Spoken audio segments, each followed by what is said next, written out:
bw'obuyinza obwampeebwa ng'omulabizi w'ennamirembe kukwasa ggwe Venerable Canon Geoffrey Wilson Kakooza obuvunaanyizibwa bw'okuba Canon wa Lutikko y'ennamirembe mu bulabizi w'ennamirembe era mu provinsi y'ekkanisa ya Uganda Anglican linnya lya Kitaffe n'Omwana n'Omwoyo Omutukuvu.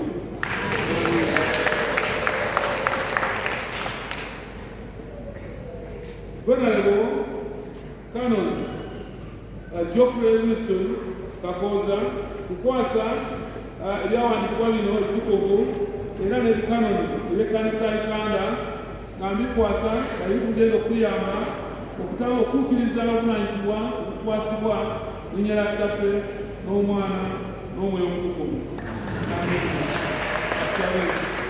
Ayi Katonda omuva okwagala kwonna okutukuvu n'amagezi gonna amalungi kukwata kisimba kyama kyonna okukuza obulamu bw'omuntu ono Venerable Canon Geoffrey Wilson Kakooza ng'omujjuza Omwoyo Omutukuvu alyoke abeere mugonvu era munyiikivu mu kuweereza obuvunaanyizibwa bw'omuwadde bwa Yesu Kristo Mukama waffe. N'omukisa gwa Katonda ayinza byonna Kitaffe n'Omwana n'Omwoyo Omutukuvu Venerable Canon Geoffrey Wilson Kakooza omukisa ogubeere naawe era kukuume kukulabire olw'okuvaako emirembe n'emirembe.